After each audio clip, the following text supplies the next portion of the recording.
इसमें इस पतंग को पहले पूजा जाता है, फिर every member of the house, चाहे वो बच्चा है चाहे वो बूढ़ा है, वो सारे जने उड़ाएंगे। ये एक प्रोस्पेरिटी का भी साइन होता है कि जितनी ज़्यादा आकाश में पतंगे उड़ेंगी उतना हमारा बिजनेस खुशहाल होगा, बिजनेस में तरक्की होगी। तो ये उससे रिलेटेड भी है। सर मैं कहूँ कि आप पतंगों की दुनिया में अक्षय कुमार हैं तो कम नहीं होगा। नहीं नहीं क्योंकि नहीं काफ़ी फेमस हैं आप पूरे क्लब्स में। क्लब्स में फेमस हूँ, शॉपकीपर हूँ, क्लब फाइटिंग करता हूँ, टूर्नामेंट विनर हूँ, और सबसे बड़ी बात है अपने ठाकुर जी का भगत हूँ। तो राधे राधे दोस्तों, और अपने ठाकुर जी से यही दुआ करता हूँ कि आप सब पर असीम कृपा बनी रहे। अब वीडियो को आगे स्टार्ट करते हैं। भैया ने कुछ इंटरव्यू लेने के लिए पूछा है, तो बताते हैं आपको कि क्या क्या चीज़ चाहती है, कैसे चलता है। ये भैया तीसरा साल है इधर का बनसेरा में। हाँ, ये 3rd ईयर है, और इस बारी थोड़ी सी रिस्ट्रिक्शन इन्होंने कर दी है कि 3 बजे के बाद में पीछे ग्राउंड में से काइट्स फ्लाइंग नहीं करने दे रहे। नहीं तो लास्ट 2 ईयर से मतलब रात को हमने अंधेरे तक पतंग उड़ाई है। हाँ। मे भी शायद VIP एंट्री या कुछ पर्पस हो सकता है, बाकी ठीक है। मैंने अपने चैनल पे भी लोगों को इंट्रोड्यूस किया था कि 16, 17, 18 बानसेरा पार्क बिल्कुल सराय काले खां के अपोजिट है। तो अंदर आइए, एंट्री फ्री है, पार्किंग के सिर्फ पैसे लगेंगे, कोई आपसे एंट्री नहीं मांग सकता, कुछ नहीं कर सकता। 3 बजे के बाद एंट्री फ्री है, 3 बजे से पहले? हाँ नॉर्मल है, वो 3 बजे के बाद में मतलब वही है, VIP मूवमेंट स्टार्ट हो जाती है। सर आप कितने पुराने इस पतंग की दुनिया में? बस जैसे शोले का डायलॉग था ना कि होश संभालते ही पैरों पे खड़े हो गए थे। मैं आपको अपना इंसिडेंट्स बताता हूँ भैया, मतलब ये क्रेज़ किसे कहते हैं ना, मैं आपको बताता हूँ। मैं बचपन में, मेरा ये उम्र हो गई तकरीबन 7-8 साल की, तो मेरे को मलेरिया हो गया और वो सही नहीं हो रहा था। एक डॉक्टर से दूसरे डॉक्टर, दूसरे से तीसरे, आखिर में हार के मेरे फादर ने मेरे से पूछा कि तू ठीक है, क्या चाहिए तेरे को? तो मैंने कहा, जो फादर मेरे बहुत इसके एंटी हैं, तो वो उन्होंने छुटते ही कहा तेरे को चाहिए क्या? मैं कहा मैं जो मांगूंगा ला दोगे? कहते हाँ। तो मैंने उनसे पतंगे मांगी। तो भैया मतलब ये प्रमोशन के लिए नहीं कह रहा मैं, आप रियल मानना। उसके बाद में मेरा मलेरिया कहाँ गया कहाँ नहीं गया मेरे को पता नहीं। वो 20 पतंगे लेके आए थे बचपन में मेरे लिए, और उसके बाद में कीड़ा अभी तक चल रहा है। Now I am 54 year old. 54? अच्छा। और 2018 में मैं टूर्नामेंट विनर हूँ। दिल्ली में क्लब फाइटिंग होती है भैया, और हमारी क्लब फाइटिंग में कोई भी बिटिंग मतलब शर्त का शौक नहीं होता, सिर्फ क्लब से क्लब फाइटिंग होती है। उसमें मैंने भैया निरंकारी लास्ट हुआ था, और 2018 उसमें प्लेयर ऑफ द टूर्नामेंट और मैन ऑफ द मैच सारे खिताब मेरे थे, टीम भी हमारी जीती। तो आप कुछ खास धागा उड़ाते हैं या फिर? नहीं भैया, हमारे क्लब फाइटिंग में जो धागा उड़ता है वो 1 2 3 थ्रेड। और चाइनीज़ मांझे के लिए मैं एकदम एंटी हूँ कि ना तो चाइनीज़ मांझा उड़ाना चाहिए और ना ही प्रमोशन करना चाहिए। जो उड़ाए उसके खिलाफ कार्रवाई भी होनी चाहिए। और आपके चैनल के माध्यम से एक अपनी गवर्नमेंट को एक रिक्वेस्ट करूँगा, एक दरख्वास्त करूँगा कि हमारे जितने क्लब फाइटर्स हैं ना, हमारे को गलत नज़रों से देखा जाता है कि एक्चुअली में हम शायद से कुछ गुनाह कर रहे हैं। तो हर जगह पे हमारे पास पे मतलब डिस्टर्बेंस के लिए पुलिस वाले आ जाते हैं, कभी कोई लोकल्स आ जाते हैं, हमारे को काइट फाइटिंग करने नहीं देते। और आप इस चीज़ के लिए मतलब आप लखनऊ चले जाइए भैया, आप जयपुर चले जाइए, गुजरात चले जाइए, इस फेस्टिवल को एंजॉय करते हैं एवरीबडी, मतलब नेता से लेके मिनिस्टर से लेके सारे जने। लेकिन हमारे को चांसलर गए। बिल्कुल इस फेस्टिवल को भी हमारे माननीय अमित शाह जी ने थोड़ा ऑर्गेनाइज करा है, रेखा गुप्ता जी हैं हमारी। तो ऐसे ही मैं चाहता हूं कि हमारे काइट फाइटर्स के लिए भी कुछ ना कुछ थोड़ा सा ये प्रॉब्लम एक हमारी तरफ में सॉफ्ट हार्ड कॉर्नर रख के चलें, कि ताकि हमारे को डिस्टर्बेंस या हमारे को तंग ना करा जाए। तो ये फिटनेस के लिए बढ़िया है, आपके शोल्डर्स के लिए बढ़िया है, आपकी थाइस के लिए बढ़िया है, आपकी नज़रों के लिए बढ़िया है, तो मेंटल स्ट्रेस के लिए भी बहुत बढ़िया है। सबसे बड़ी बात, मैं आपको अपना एक स्टेटस दिखाता हूँ, मैंने कल डाला था,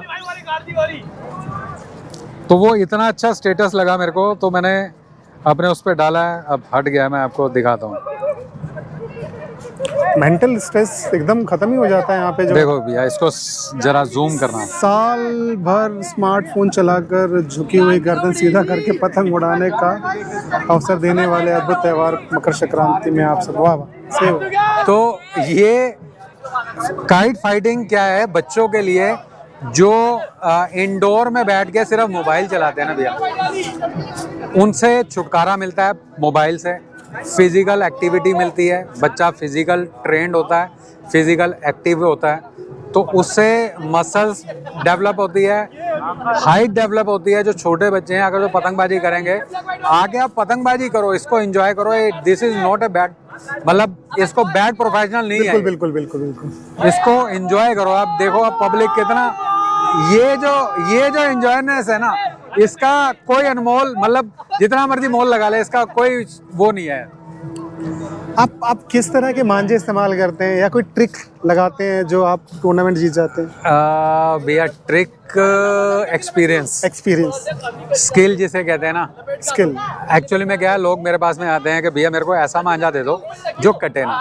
अच्छा, आपकी दुकान भी है? मेरी शॉप भी है, मैं गांधीनगर, कृष्णा नगर, कपूर काइट एम्पोरियम मेरा मतलब शॉप का नाम। हाँ। मेरा यूट्यूब पे चैनल भी है और इंस्टाग्राम पे भी हूँ, तो किसी भी टाइप की हेल्प चाहिए हो तो मैं अवेलेबल हूँ। बस चाइनीज़ मांझे को छोड़ के हमारा जो प्रोफेशनल जैसे क्लब फाइटिंग होता है, दिल्ली में ऑल इंडिया लड़ रहा है, तो मैं आपको भी रिक्वेस्ट करूँगा कि आप मार्च में उसको कवर करिए। मार्च में कब हो रहा है? मार्च में डेट अभी अनाउंस हुई नहीं है। हाँ। जैसे ही अनाउंस हो जाएगी मैं आपका नंबर ले लूँगा, आप मेरा नंबर ले लीजिएगा, तो मैं आपको बता दूंगा, आप उसको कवरेज कीजिए। वहीं पे होगा? डीएनडी, जो डीएनडी ग्राउंड्स हैं, जो स्टेडियम बने हुए हैं क्रिकेट के, उसके अंदर ऑल इंडिया है, मतलब जिसमें कि इंडिया के हर कोने से टीम्स आएंगी, चाहे वो लखनऊ है, जयपुर है, आपका कलकत्ता है, मतलब हर शहर से। कलकत्ता से भी आती है भैया? कलकत्ता की पतंगबाजी एक नंबर पतंगबाजी है। उधर जो हमारे में मतलब दिल्ली में पोनियों की क्लब फाइटिंग और कलकत्ता में अदियों की क्लब फाइटिंग लाजवाब। मैं और दिल्ली हमारी है ही है। बस दिल्ली में हम मात खाते हैं हमारे पतंगबाज कि जो हम ट्रेन नहीं हो पा रहे पहले ग्राउंड्स से, अब ग्राउंड्स बचे नहीं है हमारे पास में, तो उसके चक्कर में थोड़ा सा हमारा दिल्ली वालों का प्रोफेशनल थोड़ा सा दब रहा है। तो मैं यही उम्मीद करता हूँ कि मेरे आपके इस चैनल के थ्रू ये आवाज़ हमारी गवर्नमेंट तक पहुँचे और हमारे को थोड़ी सी सपोर्ट करें, ताकि हमारे को हर कोई आके तंग करता है, गलत निगाह से देखता है और आके डिस्टर्बेंस, चाहे वो पुलिस वाले होते हैं चाहे कुछ भी होते हैं, वो आके हमारे को ये कहते हैं कि भैया ये यहाँ पे आपको अलाउड नहीं है, हम आपको अंदर कर देंगे और फलाना ढिमकाना, लॉट ऑफ थिंग्स होती हैं। चलिए सर, अब मुझे उम्मीद है कि मैं 31 मार्च के आसपास जरूर हाँ, वो डेट जैसे ही अनाउंस होगी तो मैं आपको शेयर कर दूंगा प्लीज़ सर। और अभी एक सीनियर सिटीजन वाला टूर्नामेंट भी हो रहा है, वो 3, 4, 5 फरवरी अबव 50 ईयर्स, तो मैं उसमें भी पार्टिसिपेट कर रहा हूँ। वो कहाँ पे होगा? वो भी डीएनडी जी। तो सुबह होता है मोस्टली या शाम को?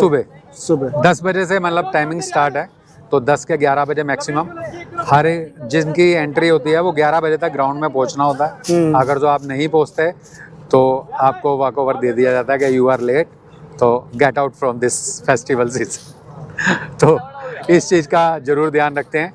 तो ये तो सीनियर सिटीजन वाला है, और जो ऑल इंडिया होगा उसकी भी डेट्स जैसे मेरे पास में आ रही हैं तो मैं आपसे शेयर कर दूंगा। Thank you so much sir, हमसे बात करने थैंक यू, बहुत शुक्रिया।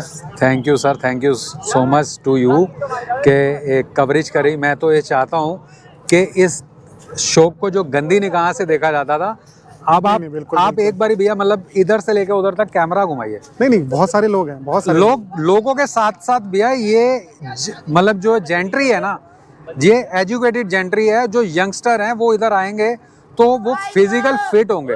मैंने किसी से बात की तो मैंने उनको बोला कि आप कॉर्पोरेट लुक है आपका, कॉर्पोरेट से हैं क्या? तो उन्होंने बोला इवेंट मैनेजमेंट। तो बहुत तरह के अलग अलग तरह के लोग हैं, बहुत टाइप के। और ये हमारा दिल्ली की गवर्नमेंट को मैं बहुत बहुत शुक्रिया अदा करना चाहता हूँ, क्योंकि एक्चुअली में 3 साल से 15 अगस्त पे दिल्ली वालों को पतंग उड़ाने को नहीं मिल रहा। कभी हवा चली जाती है, कभी बारिश आ जाती है। हाँ, अभी तो इस साल बारिश आ गई थी। 2-3 साल से यही चल रहा है भैया, कभी हवा नहीं कभी बारिश। तो वो जो दिल के अरमान है ना, वो आंसू में जो बहते हैं, वो इधर आके पूरा तसल्ली हो जाती है। इधर कोई रोक टोक नहीं है भैया कि आपकी टर्न अब है, हर एक की टर्न है, कंटिन्यू कुछ भी उड़ाओ सिवाय चाइना को छोड़ के। बस प्लास्टिक मांझे को बिल्कुल यूज़ मत करो, ये हार्मफुल है बर्ड्स के लिए, ह्यूमन के लिए। जिसके घर परिवार का कोई बंदा लॉस करता है ना भैया, वो उससे पूछो कि उसका दर्द क्या होता है। तो मैं बिल्कुल सख्त खिलाफ हूँ इसके कि चाइना का मांझा अलाउड ही नहीं होना चाहिए। और थोड़ा सा अगर तो हमारी गवर्नमेंट चाहे तो ये इस पर पूरी तरीके से बैन लगा सकती है, तो वो बंद हो सकता है। थोड़ी सी सख्ती करें, ना बिकेगा और ना ही मिलेगा तो ही लोग छोड़ेंगे। तो इस चीज़ के लिए मैं बहुत एक रिक्वेस्ट करता हूँ, हम्बल रिक्वेस्ट है सारे से कि इस चीज़ को अवॉइड करो दोस्तों। और कोई भी आपको उड़ाता हुआ नज़र आता है तो उसकी 100 नंबर पे कंप्लेंट कर दो। बाकी हमारे दिल्ली पुलिस वाले जो स्टाफ्स हैं वो अपने आप हैंडल कर लेंगे उसे। आपको लगता है कि दिल्ली में कितने क्लब्स होंगे पतंग के लगभग? दिल्ली में भैया मतलब सेकंड नंबर पे आती है क्लब में। फर्स्ट नंबर पे लखनऊ, सेकंड नंबर पे दिल्ली, थर्ड नंबर पे मे बी मुरादाबाद और कलकत्ता। इसके बाद में बाकी सारे जने आते हैं। दिल्ली में हमारी कम से कम नहीं तो 500 से 600 क्लब्स होंगे। 500 से 600 जी। दिल्ली में मैं पहली बार सुन रहा हूँ कि क्लब्स भी होते हैं। जी, जैसे भैया मैं आपको बताता हूँ क्लब्स का मीनिंग क्या है। जैसे क्रिकेट मैच होते हैं ना, दो टीम्स आपस में लड़ती हैं, तो वही चीज़ हमारे क्लब्स फाइटिंग का होता है। मेरी क्लब का नाम है ब्लैक डायमंड। Black diamond. जो टूर्नामेंट मैंने जीता था वो थी शान काइट क्लब, और जो मेरी पर्सनल है वो है वेब्रोस काइट क्लब। तो ये 3-4 क्लबों में मतलब बाकी प्यार जहाँ से मिलता है, ये मतलब किसी के पास में मेंबर नहीं हुआ है तो हम जाके एक दूसरे के साथ में फाइट कर सकते हैं। काइट इस तरह के जो इवेंट होते हैं ऑल ओवर इंडिया होते हैं कि सिर्फ दिल्ली में ही होते हैं? जैसे दिल्ली में अब होना शुरू हुआ है 3 साल से। इससे पहले मतलब गुजरात में होता था, वहाँ पे नरेंद्र मोदी जी हमारे वो इसको इवेंट को करवाते हैं। आप गुजरात जाते हैं? नहीं भैया, नहीं। वहाँ तो अलग ही लेवल का रहता है। वहाँ तो मतलब एक्चुअली में क्या है मैं आपको बताता हूँ भैया। मैंने एक बार देखा था वहाँ पे। दिल्ली में पतंगबाजी का मतलब एक इंडिपेंडेंट डे को हम एंजॉय करते हैं, रीज़न नहीं है। एक देश आज़ाद हुआ तो उसके लिए उड़ाते हैं। और जो गुजरात, राजस्थान, महाराष्ट्र और तेलंगाना, मतलब ये जो सीज़न होता है भैया, ये होता है मकर संक्रांत का। इसमें इस पतंग को पहले पूजा जाता है, फिर every member of the house, चाहे वो बच्चा है चाहे वो बूढ़ा है, वो सारे जने उड़ाएंगे। ये एक प्रोस्पेरिटी का भी साइन होता है कि जितनी ज़्यादा आकाश में पतंगे उड़ेंगी उतना हमारा बिजनेस खुशहाल होगा, बिजनेस में तरक्की होगी। तो ये उससे रिलेटेड भी है। मैंने देखा जयपुर में शगुन में भी घुस गया है। वो बेटी के घर पे शगुन के तौर पे मिठाइयों के साथ। अभी आपको एक बताता हूँ भैया, एक इवेंट हुआ, एक किसी पतंगबाज की शादी थी, तो उसके यार दोस्तों ने क्या दिया भैया, आप मतलब सोच भी नहीं सकते। कोई आ रहा है तो मांझे की चरखी दे रहा है, कोई आ रहा है तो 100 पतंगे दे रहा है। तो ये है। और वाकई में आप जो चीज़ कह रहे हो वो जायज़ है। जो राजस्थान में होता है, आपको मैं बताता हूँ, उधर कॉरपोरेट सेक्टर्स जो हैं वो आके जो शॉपकीपर्स होते हैं उनको कहते हैं कि हमारा सपोज कीजिए 50 स्टाफ है, तो 50 स्टाफ्स के लिए वो चरखी, मांझा, सद्दी, पतंग एक पैकेज बनवाते हैं और 60 जनों के लिए अपनी कंपनी में एज ए गिफ्ट देते हैं। जैसे हमारा दिल्ली में दिवाली चलता है तो वैसे ही इतना प्रमोट होता है इस शो को। तो आप ये हिसाब लगाइए, जब कॉर्पोरेट सेक्टर भी इसको इतना एंजॉय कर रहा है तो कुछ ना कुछ तो राज होगा भैया। नहीं, बिल्कुल। जिस नज़रिए से बाकी लोग देखते हैं ना, गुजरात हो गया, बिल्कुल मैंने तो 2 ही जगह देखा है। और भैया मतलब आपको एक चीज़ और बताता हूँ, गुजरात के लोगों की तारीफ जितनी करूँ उतनी कम है। उधर क्या होता है, मकर संक्रांत पे उनको पता है कि एवरीबडी फ्लाइंग द काइट्स, तो वो अपनी प्रोटेक्शन के लिए स्कूटर पे, हाँ, वो एक ग्रिल से बांधते हैं, लोहे का एक यू टाइप का बैंड बांध लेते हैं। वो 50 रुपए में मिलता है। उन्हें पता है कि सड़क पे डोर आएगी और हादसा होने का चांस ही वो खत्म कर देते हैं। तो बहुत अच्छा इनोवेशन है, बहुत अच्छा। 50 रुपए में हर आपको रोडों के साइड में बैठे हुए मिल जाएंगे कि भैया स्कूटर पे लगा दो।